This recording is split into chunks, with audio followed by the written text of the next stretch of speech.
Hey guys, Derek Chekas here with Team Thunder Power, and today I wanted to show you guys some of the advantages of the long configuration packs, such as this 6-cell 5000 milliamp hour 70C pack that I have right here, offer over the more traditional brick style packs, such as this 6S 5000 here as well. Particularly those of you who are running either a 600 class electric, 700 class, or 800 class electric helicopter that's using two 6-cell batteries wired together in series with either a battery loading tray or a front-to-back battery loading style scheme. You will find these batteries particularly useful for your helicopter, I think. So the first thing I want to go through here is show you the differences between the two packs, and then I'm going to go through and show you guys some of the advantages the long configuration packs offer over the more traditional brick style packs. So if we start with the 6S brick style pack, as I call them, you basically have 6 5000 milliamp hour cells stacked on top of each other that are then wired in series to this output connector. And then similarly out the front of the battery you have your balance leads as well as your series connector right here in the middle. So this is the traditional pack that we're all used to seeing. Many of us have used these in our machines for the last few years and they've worked great, but the long configuration packs offer some nice advantages as well, which I'm going to get to in a second here. So in the long configuration pack, it's the same battery, except you have 3 5000 milliamp hour cells at the rear of the pack here, and you have 3 in the front.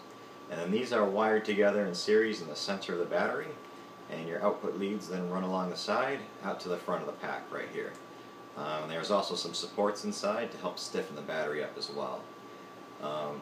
So this configuration offers some pretty nice advantages. If we take a look at this battery tray that I have rigged up here with 2 of the brick packs, you can see that we have our balance leads, our series harness, and even our main pack leads kind of all hanging off the side of the battery tray setup.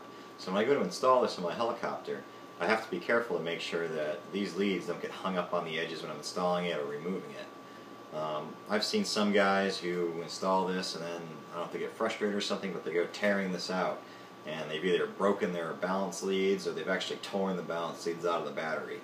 So you have to be really careful when you're installing and moving your packs from your machine to make sure that you don't damage these when you have this style setup. Further, if you're running some of the other helicopters out there, I know the T-Rex has these injection molded plastic protector pieces molded directly onto the frames to kind of protect your packs when you're sliding them in. Some other machines just have carbon fiber here, so as you slide the battery in you can chafe your balance leads, your main pack leads, and they get all beat up and nasty. So you have to be really careful when you run this setup. But when you're running the long configuration set, there's no lead sticking out the side. You can see there's just nothing here, it's just empty. Same thing on this side here. So I have nothing to worry about when I slide my batteries in or remove them from the helicopter. I won't damage my balance connectors or any of that sort of thing, as they're all running out the front of the packs right here. Similarly, because both output leads are running right out the front at essentially the same point, I can run a little bit neater of a wiring setup in the front of my helicopter. As with this traditional setup, you will always have to reach around to kind of to connect to the rear pack.